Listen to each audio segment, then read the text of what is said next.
Sehingga wali-wali itu dulu, saya berkali-kali cerita kalau ngaji, wali-wali dulu itu kalau ditawarin Allah masuk surga itu tanyanya satu, ya Allah di surga ada sholat enggak? Kalau enggak ada saya enggak mau. Kalau sampean pasti enggak tanya gitu, pasti itu sudah ada. Gini, enak mlebu swarga ora usah sholat mesti gitu. Sudah, jadi sudah lama sekali nganggap sholat itu problem. Dan itu berat masuk surga kalau begitu terus, itu berat. Itu pertanyaannya gitu. Karena alam rohani kita, saya ulang lagi, alam rohani kita itu tidak kebayang kalau kita hanya nyuwun sewu nikmati secara seksual, secara biologis. Makanya ada ulama ditanya, kenapa sholat itu lebih indah ketimbang nikmatal wiqo misalnya, nikmatnya hubungan biologis. Jawabnya ulama itu gini, lucu, jawabannya sederhana. Nikmatnya kamu punya anak itu apa? Jawabnya ulama itu lucu.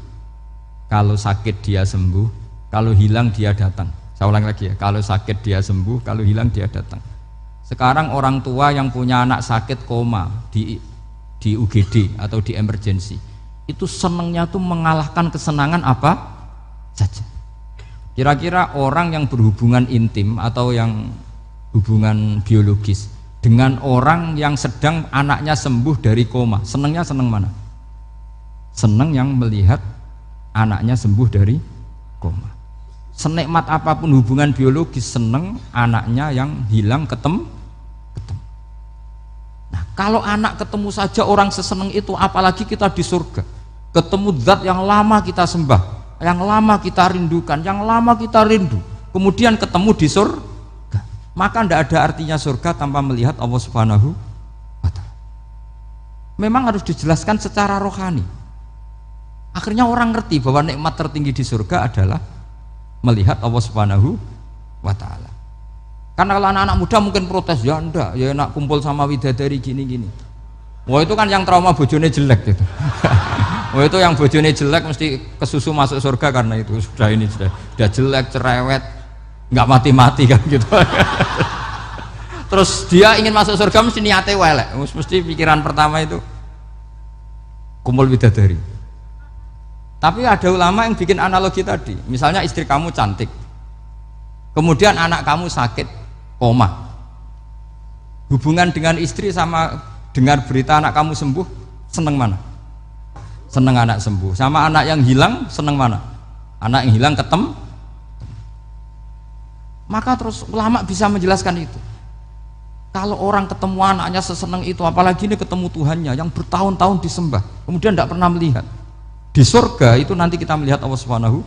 Makanya Allah begitu bangganya mempromosikan surga. Surga itu apa? Surga itu wujuhu yauma idzin nadhirah ila rabbiha nadhirah, yaitu wajah-wajah berseri-seri dan melihat Allah. Itu tanpa dijelaskan seperti ini Anda akan janggal, enaknya di mana? Tapi setelah dijelaskan detail gini oleh ulama, maka kita akan tahu an-ni'matul uzma sing enggak ada perbandingannya adalah nikmat masuk apa? Surga karena melihat Allah Subhanahu wa Ta'ala.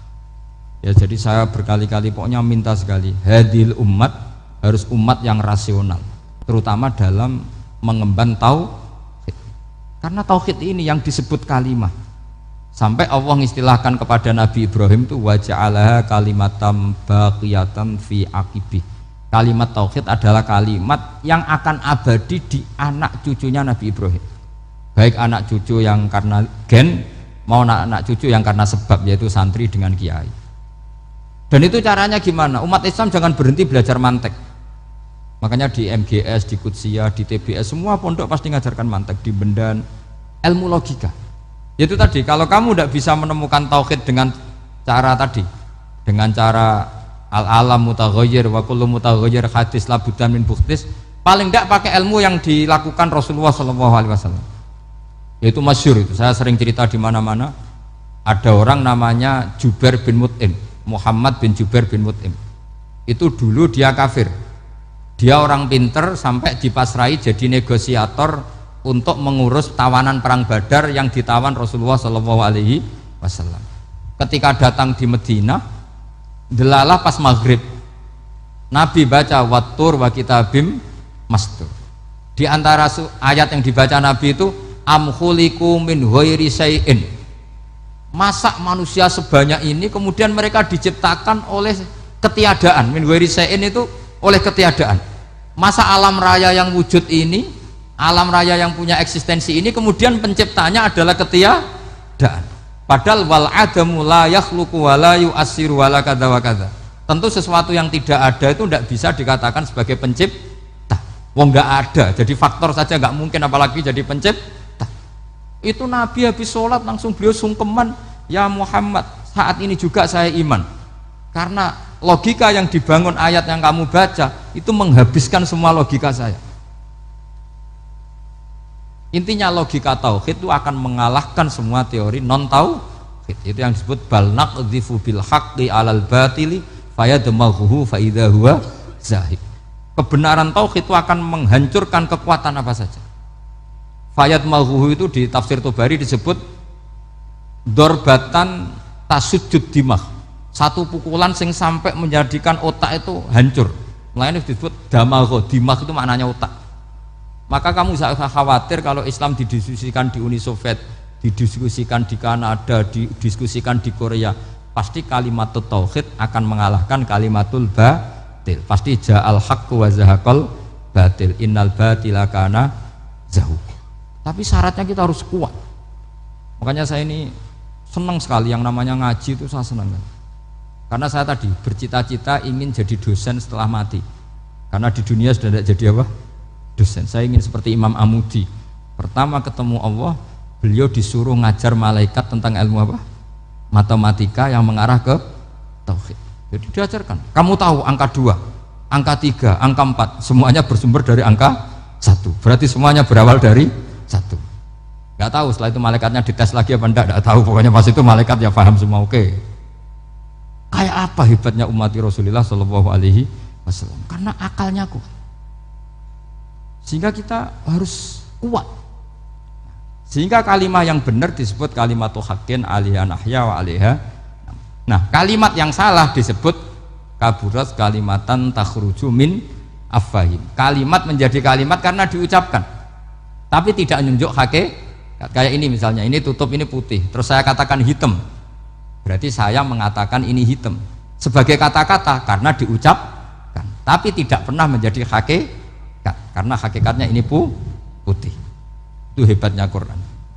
Makanya Quran kalau gojlek orang kafir itu, gojlek orang kafir itu sebut apa? Kaburas kalimatan takhruju min afwahim. Tapi untuk kalimat tauhid dikatakan apa? Yusabbitu walladzina amanu bil qaulits tsabit fil hayatid dunya wa fil akhirah. Sebagian disebutkan wa ja'alaha kalimatam baqiyah. Kenapa kalimat tauhid itu kalimat yang abadi? Karena Allah sebagai Tuhan di dunia juga sebagai Tuhan di akhirat, dan selalu Tuhan pada masa yang tidak terbatas. Itu disebut wa ja'alaha kalimatam baqiyah. Kemudian umatnya Nabi mengganti kalimat yang gampang. Allah punya sifat baqo, punya sifat akhir. Maksudnya akhir itu la akhiralah. Terus semuanya. Yang faham ya alhamdulillah, yang enggak faham dikon ngapal wujud kidam baqo mukhalafatul hawadisi qiyamuhu binafsi wahdaniyat kudrat irada. Wes paham. Langkok sing rada alim terus roh bedane iki sifat ma'ani iki maknawiyah. Cara Mu'tazilah ngene, cara ahli sunnah ngene. Wah itu sudah kejlimetan bocah. Sementing pokok wujud hitam. Nah, kenapa pertama yang disebut wujud? Karena yang membedakan kita dengan faham ateisme itu ya sifat wujud. Yaitu mereka mengatakan alam raya ini dimulai dari ketiadaan. Wah itu akal mana saja itu nggak bisa nerima, masa ketiadaan menciptakan sesuatu yang ada.